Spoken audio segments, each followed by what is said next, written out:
Beginning a new journey can be stressful. That's why it's important to prepare the best you can. You never know what types of obstacles you may face as you venture out along these new paths. No matter what the journey, it's important to be proactive.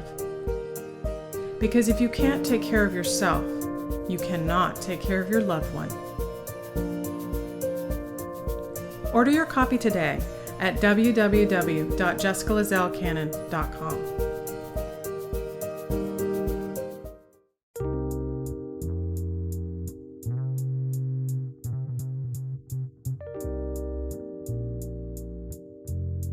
Hello, and welcome to the Proactive Caregiving Podcast.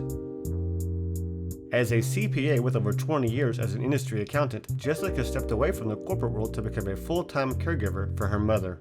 Having learned invaluable lessons along the way, she is now here to share those with you and to invite you to join her on this caregiver's journey. Here is your host, Jessica Cannon.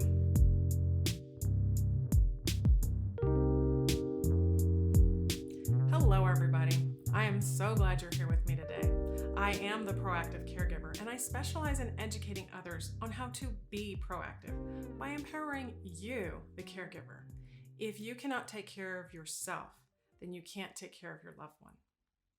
So today I wanted to talk to you about caregiver building relationships. This is more so to help prevent the loss of relationships and maintain connections. And the reason for this is, in my experience, I've learned we all see the world from different perspectives. We all have different aspirations or goals in life toward family, career, seeking a career, seeking adventure. But even in all these differences, we still need one area to work in order to bring our goals to fruition, and that is building relationships. Some are easy to build because that newness led by the curiosity, but others are really difficult to maintain. And the difference in maintaining relationships while caring for aging parents, I feel like it comes from this motivational factor. When we go beyond trying to be the favorite child, even as adults, I know I've had that feeling myself, and then get into the work that's involved with caring for our parents, our motivation shifts. And sometimes that shift may cause relationships to be a casualty of war.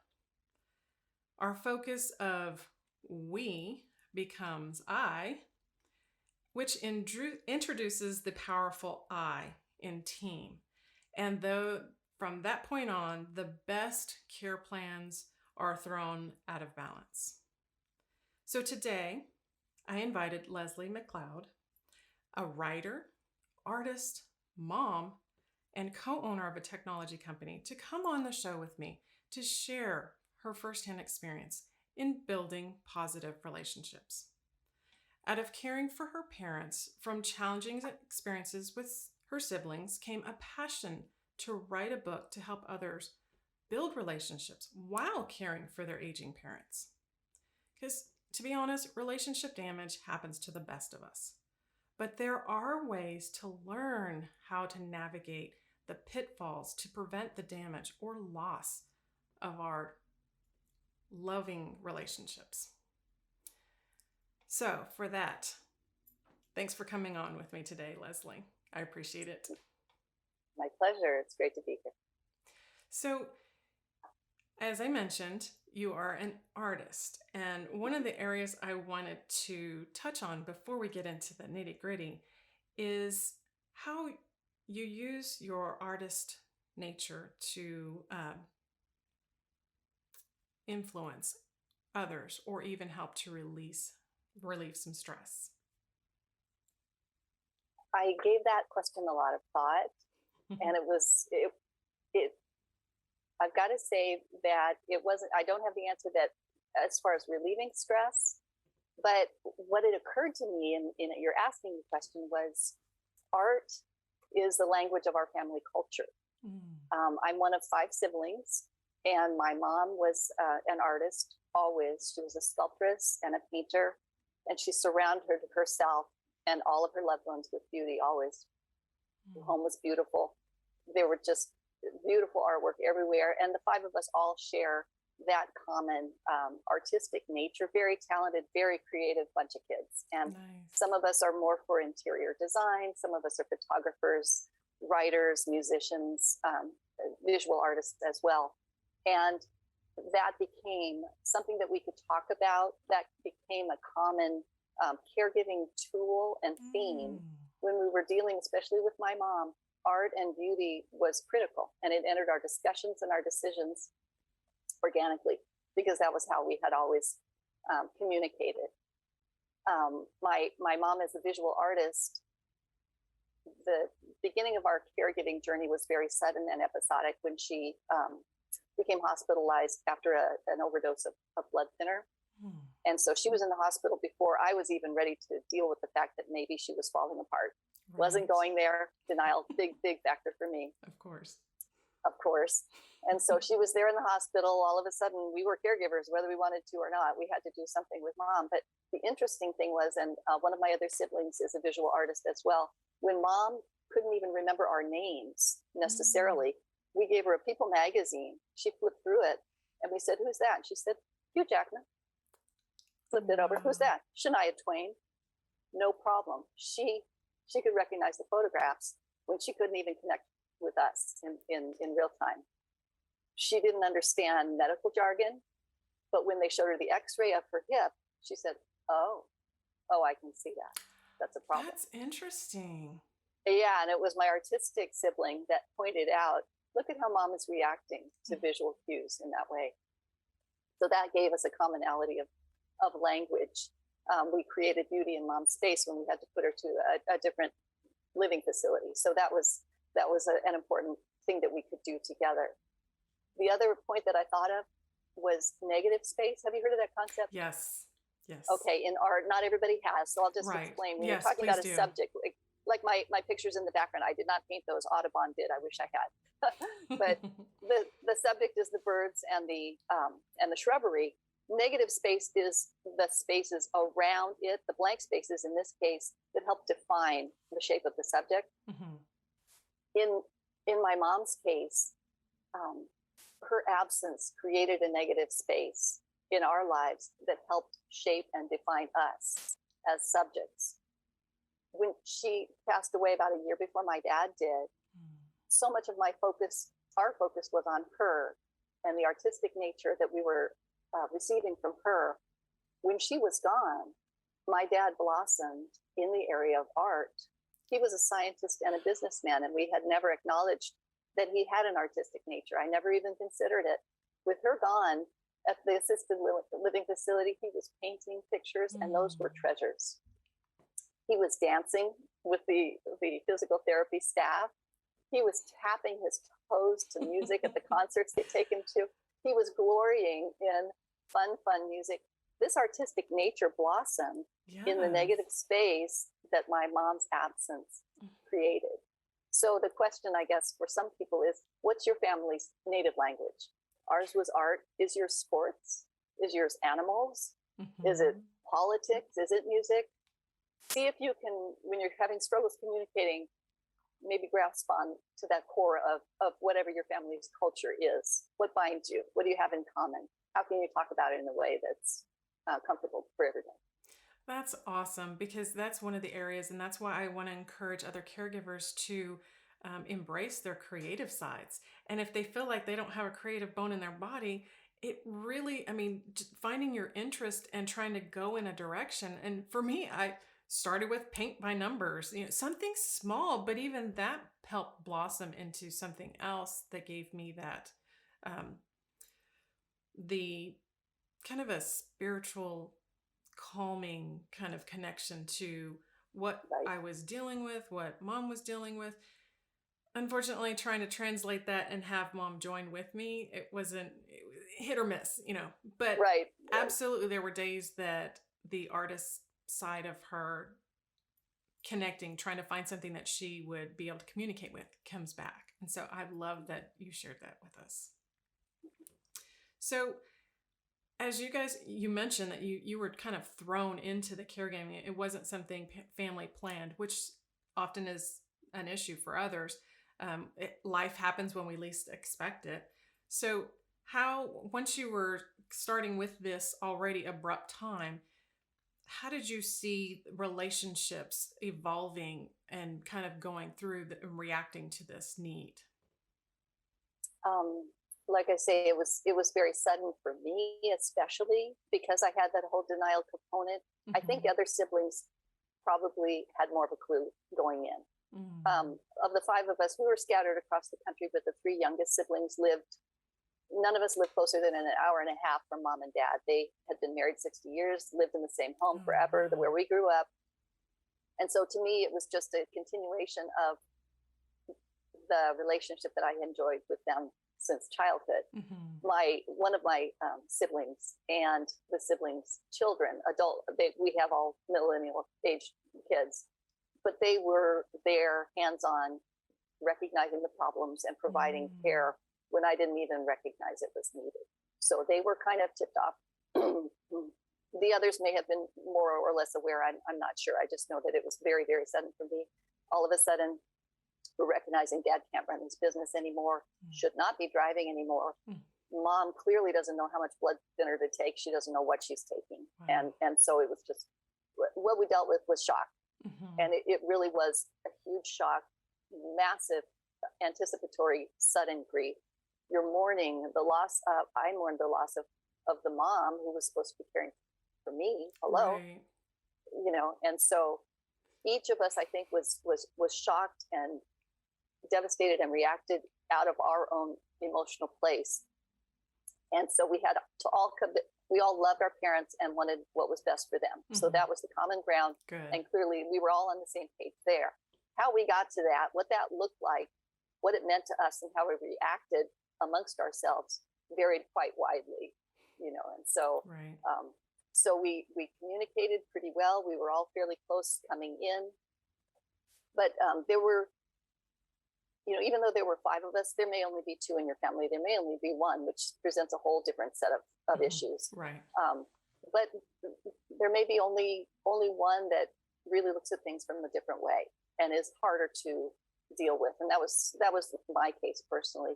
There were four of us that we just were in sync from the beginning. And we just tackled these challenges as they came, considering what was best for mom and dad. We used email, we used, written communications to make sure everybody is all talking about these issues and has an opportunity for feedback. And so that part was excellent, but we did have the one that was out of state, that didn't necessarily have boots on the ground, and would tend to be a little more judgmental, a lot more judgmental when it came to one of the grandkids that was trying to provide research and support. Didn't care for that. So there were some sparks flying at that point, just coming from logistics and different dynamics within the family. Right. Yeah. And and that's the common part of it. But when I was going through this, of course, what happens with some families is we don't air our dirty laundry. We don't talk to people about our family issues. So when these things were happening, it made me feel like I'm the only one that's going through this. No one understands. I have two siblings, and then trying to understand the dynamics with each one of my siblings and their connection to our mother was that, like you said, that added some sparks, because even if we could agree on what needed to be done for her best interests, how we got there was difficult because each one had a different relationship with mom. Right. That's the title, Different Pages. That's really where we came from, was we may have the same goal, but a very different perspective, different parents, really, in some ways. Yeah. Right. Just in terms of where we were in the lineup, where they were at when we were children, and then proceeding from there as adults. So many dynamics there. So as you guys continue to kind of go through your caregiving journey, did you notice any specific level of degrading parts of the relationship, or bickering, or certain things that were coming up a little bit more often?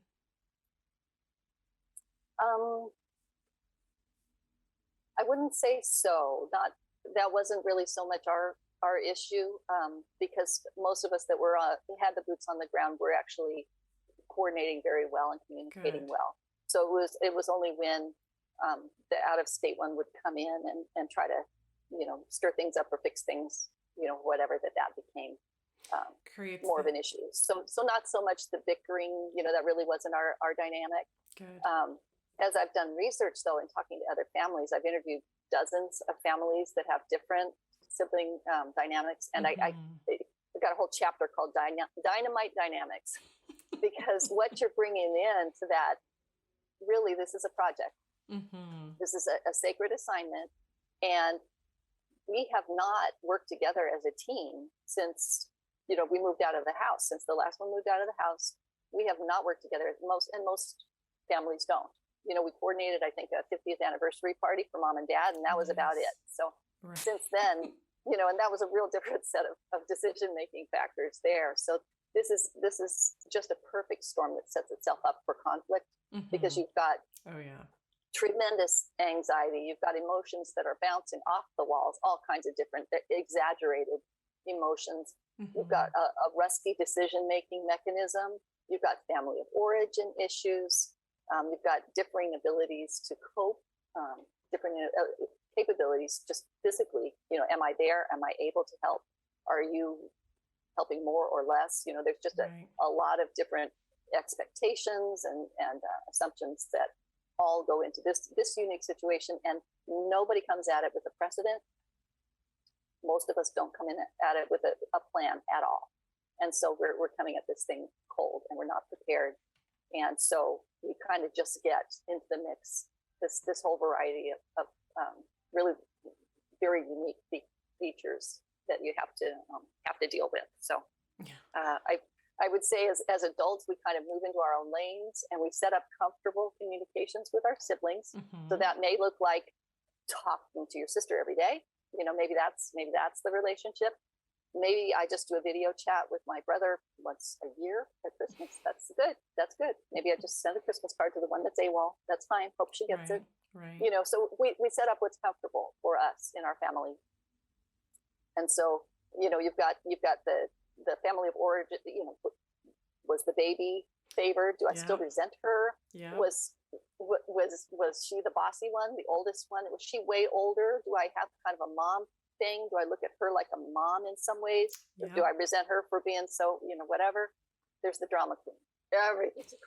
Everything's always been a crisis, and it's always been about her. So she's going to bring that into this dynamic, and I may already have my eyes rolling before she even gets in the room. So there's that. There's the one that just couldn't deal. She never could deal. So she's pretty much AWOL. She's just not even part of it, but we have to include her. Right. So boys versus girls. If there's a pile of boys, you've got a football team there, but there's one girl, they're going to expect her to be the caregiver. So, there's just all of those expectations coming from childhood that you bring into this very unique and very volatile situation. All of them come into play. We have unique relationships with mom and dad specifically. You can manage them, but you have to do it very intentionally and with a ton of grace. That is so true, because even as you were describing that, I couldn't help but think of both of my sisters. And did I name them? You sure did. You sure did. And even the moments that we dealt with and going through, as far as not being emotionally capable of dealing with something and stepping away, versus someone who wasn't really willing and able to deal with mom because of her dynamic with mom. Right. I mean, she was physically here in town and able to care when it came to, I can help clean her house, I can help cook some meals if that's what you need, I can buy groceries for her. But the actual interaction with mom was a little challenged and strained. And so our approach to it growing up, and it didn't dawn on me until, gosh, so many years into this, that I started to hear almost like a broken record. Like when we were children and the arguments that would come up. You always do this. You never listen to me. It's always your fault. And so during caregiving times, I started hearing those same kind of statements again, but entirely different situations happening. But it was that knee jerk, that kind of emotional boomerang that came right back, and we were having that same, those triggers, and not being in a position where we were, either one of us, emotionally capable of recognizing that we were getting triggered, what that trigger was even about, and how Right. to deal with that trigger so that we could see mom and her needs, not, being blindsided with our triggers. Right. And caught up in our own filters. Exactly. It's about me. How do I feel about this? What's happening to Exactly. me? And And so it's real hard. it is Step away very from that. hard because not only are you dealing with that area and trying to deal with your filter, and you're also dealing with a level of convenience, because part of that trigger with the filter was my convenience is being interrupted. What do you mean? Being that, so we would have some arguments of who was the closest one, who was more available, who could, and thankfully, it never became an issue of financial, who could provide more funds or anything like that. It was more of providing of ourselves. And Yeah. so we all live in town, and we all had access to her, driving to her house, being certain days of the week, I'm sure, balancing work schedules or kid after school program, all of that kind of stuff. But it was the convenience of, well, do I really want to do this on this day? Or do I have to do this on this day because I would much rather spend time either with my family or children, or just not going at all because this is inconvenient for me to actually have to go across town. And so that added to our, at least I can say, added to my filter for sure. I see what you mean.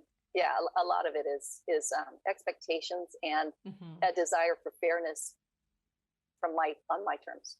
Right. So this needs to be even. It needs to be fair. But usually it's not so much, I don't want you to be overwhelmed. It's more, I don't want to be overwhelmed. And Yes. so that fair thing is really in the eye of the beholder. Exactly. And that's where that I and team comes in, because I tried to see it from their perspectives, but I myself circled back to, I need this. I want this. I have to have X, Y, and Z to fall into place, or this doesn't work for me. And so it creates, and just keeps piling on more fuel to the fire of something that's just kind of festering underneath. All the while, right, mom's still needing care.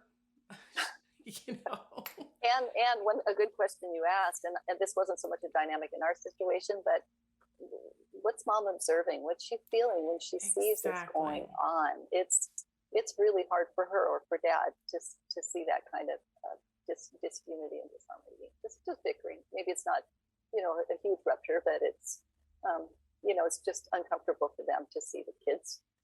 Right. Not getting along.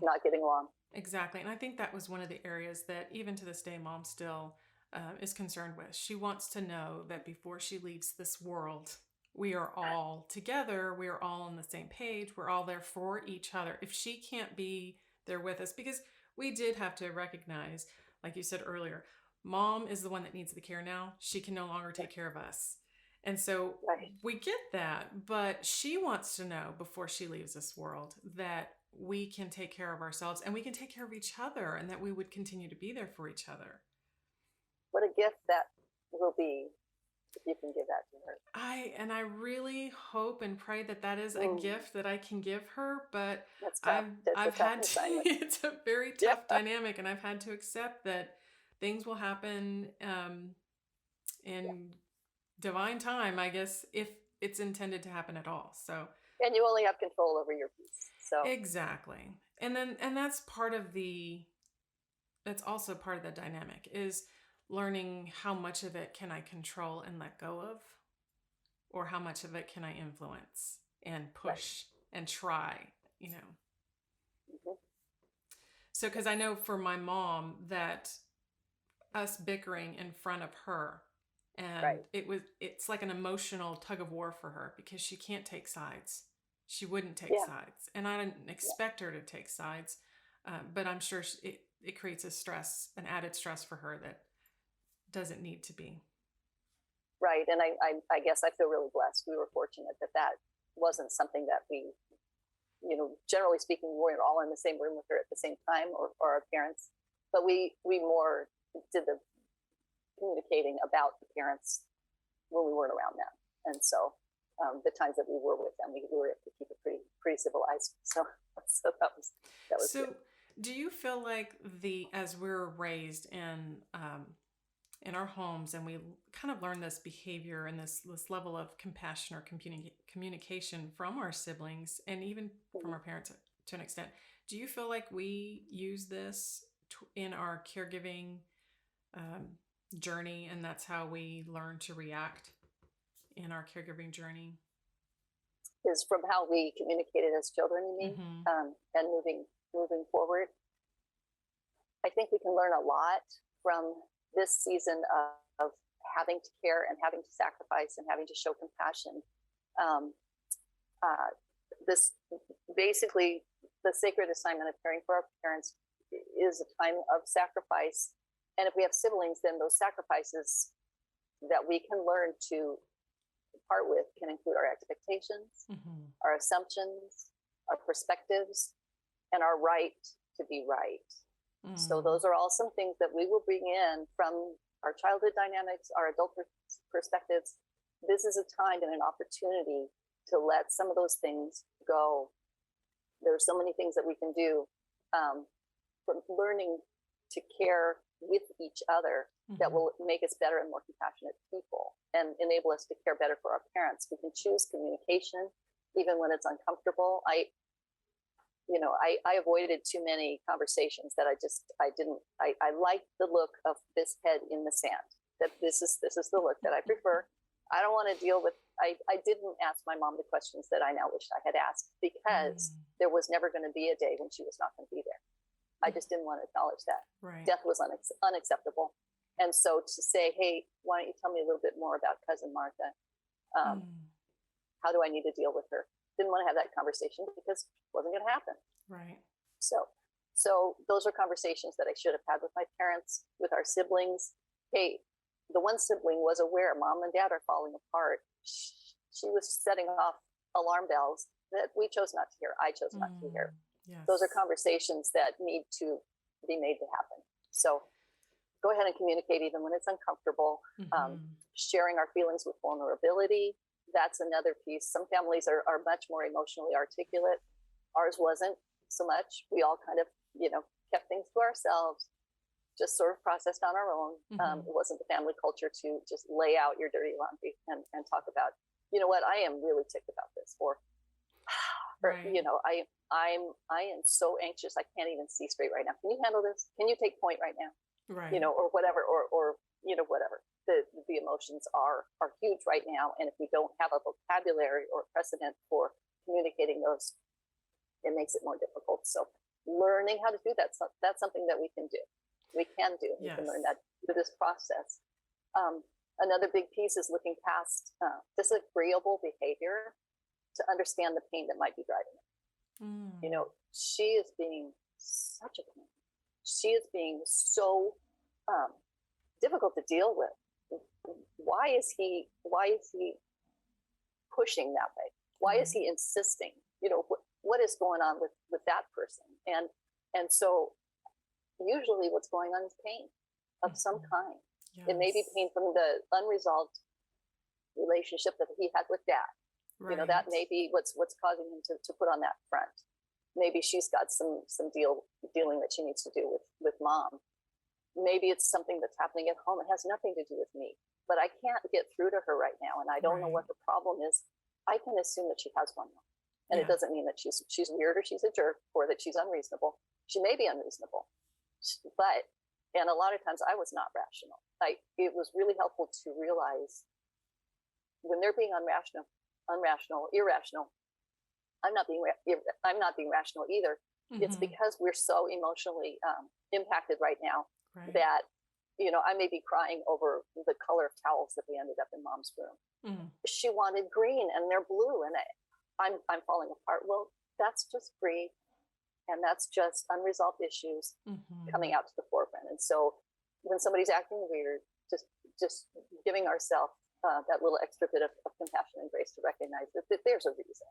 Yes. And they're not to just write them off for being, strange, even if they are, because I'm strange half the time too.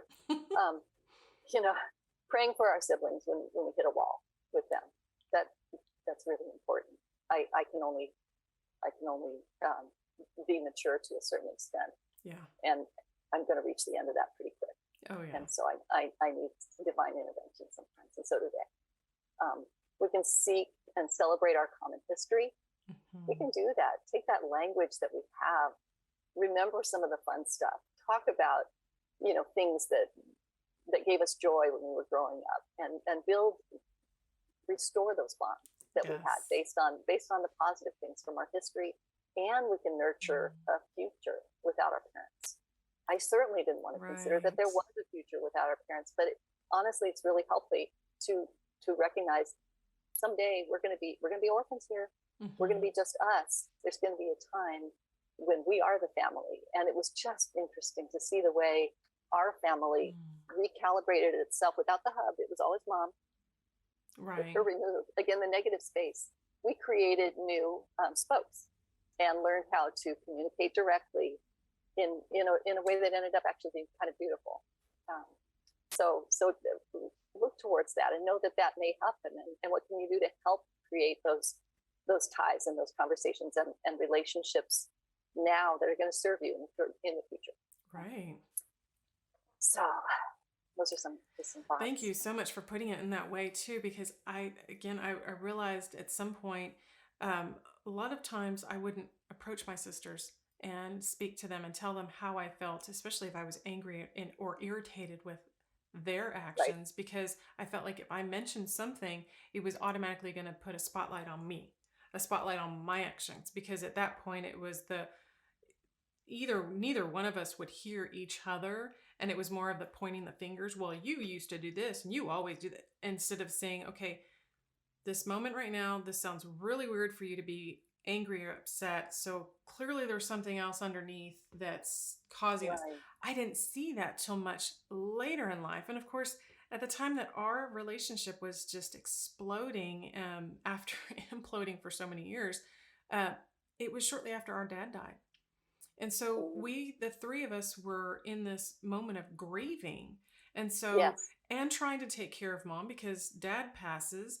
And even though mom and dad had been divorced for many years, 10 years, I think, by the time he passed, all of a sudden mom was this grieving widow overnight. And so we all tried to step in to care for mom. And that's when all of the real sibling rivalry just was at the height of anything we've ever experienced. Even as kids, we would always argue and be able to get over some of the things, or it wasn't as big enough of an argument to hang on to that resentment and hold the grudge, so to speak. But now it was like the emotions were so incredibly strong and the wounds were way deeper than ever before. And it just made everything feel like this wound is never going to heal. This wound is never going to go away. But that's because we were trying to deal with these trigger points at the same time of grieving at the loss of our father. So, and I think that's not uncommon. Exactly. The emotions are so over the top, and we're handling those, and we don't even recognize them. We don't even know what's going on, and so we're not at our best in terms of relationship building and communicating, and just giving ourselves and them the grace to know that going in is really helpful. Right. It's helpful, but it's difficult to understand that I can give grace, or what does that grace in this moment to this person, what does that actually look like? How can I give them grace and have them recognize that I'm giving them grace, instead of it coming across as more of a different approach to have the same argument the different way. And it's like, no, that's not what's trying to happen here at all. But I have had to resort to the fact that prayer is, I can only, just as the way you put it, I can only be mature about a certain situation so far, and for so long before I just, I've got to let this go and put it on the altar and just pray and see what kind of comes out of that. But that moment of getting the grace is difficult, because what looks like grace to me may not look like grace to them, which is also a perfect segue for me, because that's something that you wrote a blog that I absolutely loved as you explained this being able to see the difference for others.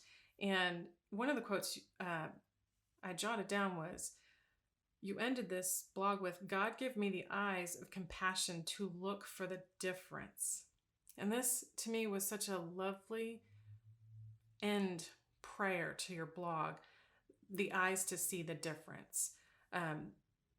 Can you explain a little bit more about that blog and how you saw the difference in the person that inspired you? It's very applicable to our situation here. It was totally unrelated, but my husband and I had gone to a restaurant and went into the front. There was a gal at the reception desk, and we had tickets, and she explained that, these are the options. You've got these 5 choices. Turn in your ticket, and you can get those choice of breakfast items. Only she was super grumpy. She didn't want to entertain any suggestions of change. Nope, this is what you get. You don't get fruit with that. Sorry. Monotone, very unpleasant. So we thought, okay, so we sat down, had our breakfast. Unfortunately, we had to come back the next day. And I thought, oh boy, we get to deal with Miss Sociable again. My husband is so much more observant and compassionate than I am, just for the record. I'm thinking, man, she's a pain. We get to her and she got up to grab something, and he said, how is your foot today? I noticed you had that orthopedic boot on. That's got to really hurt. And she just, it gives me tears. Somebody cared about her. Somebody saw her and noticed that she was hurting. She wasn't grumpy. She wasn't surly. She was hurting. And some compassion. She blossomed. She said, oh, thank you. No, I stepped off the ladder wrong. I screwed it up. It'll be okay in a couple of days. And my boss is being really nice to let me continue to work, and I can just sit most of the time, but sometimes it really does hurt. So thank you for asking. And she sat us down, and she said, you guys can sit wherever you want. Without even asking, she gave me the substitutions that I had wanted the day before, put them on my plate. I wasn't nice, certainly, but my husband was.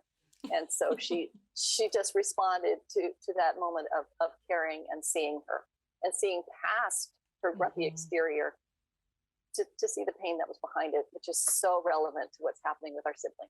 Exactly. Here. And I love God that. give me the eyes to see the difference. Are we talking grumpy and surly, crabby, nasty person? Or are we talking somebody that's just barely hanging on and that's hurting it and that needs compassion?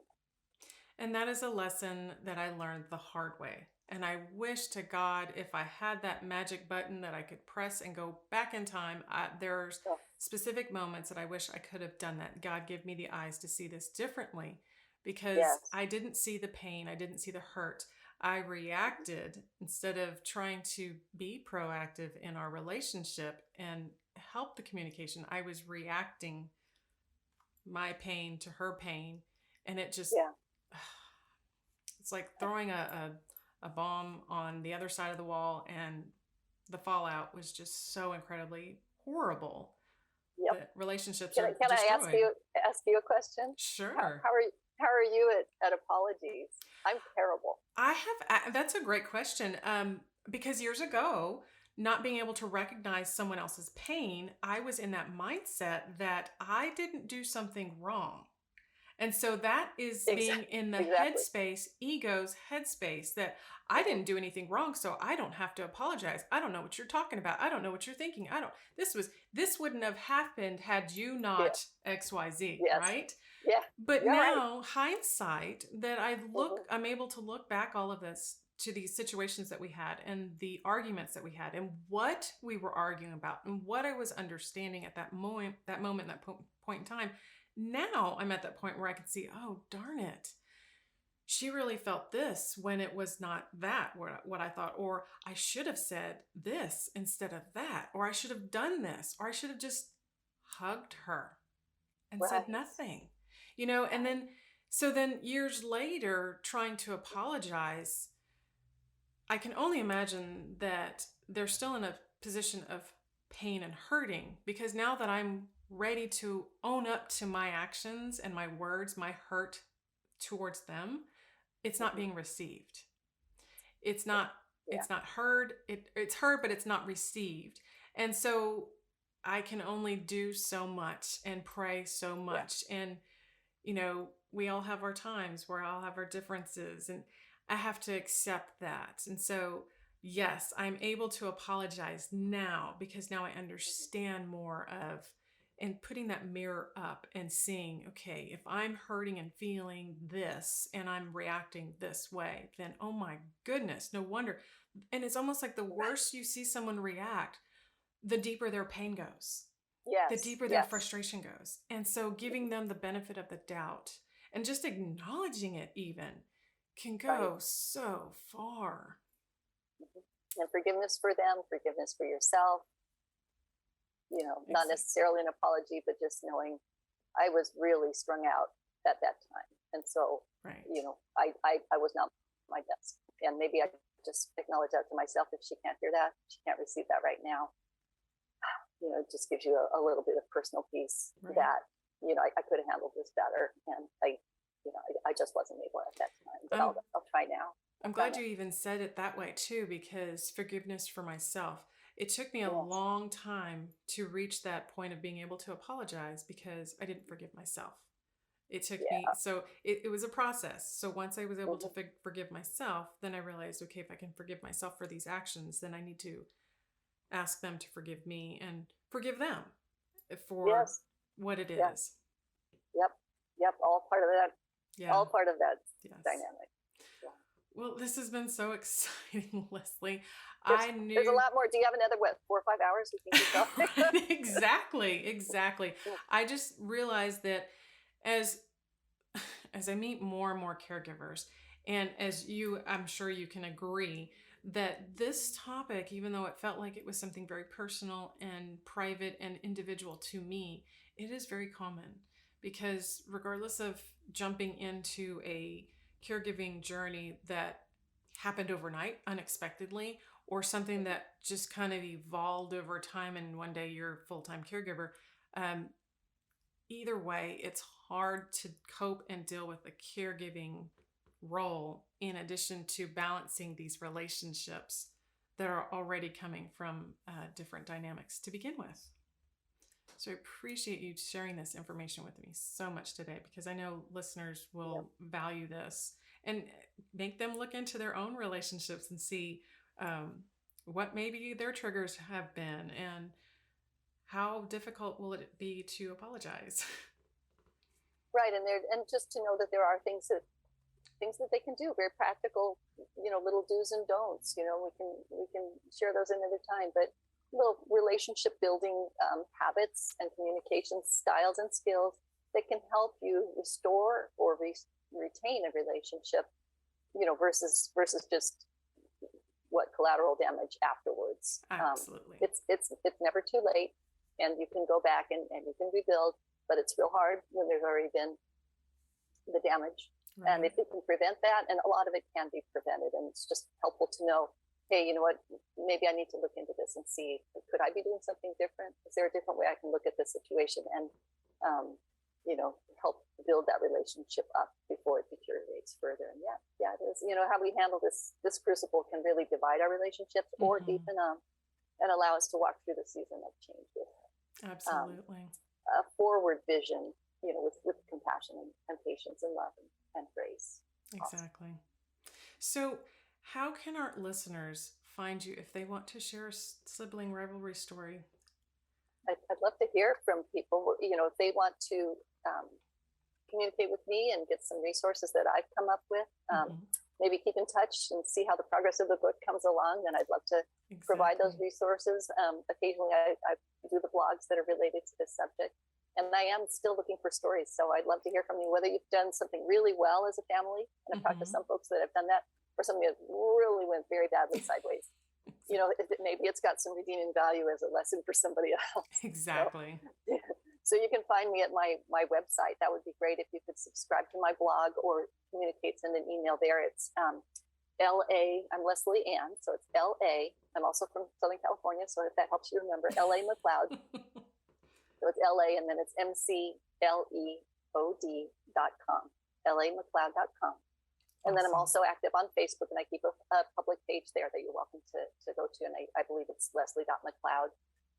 And you can also find me on Instagram, let's see, I think it's McLeod_Leslie there. Yes. So, okay.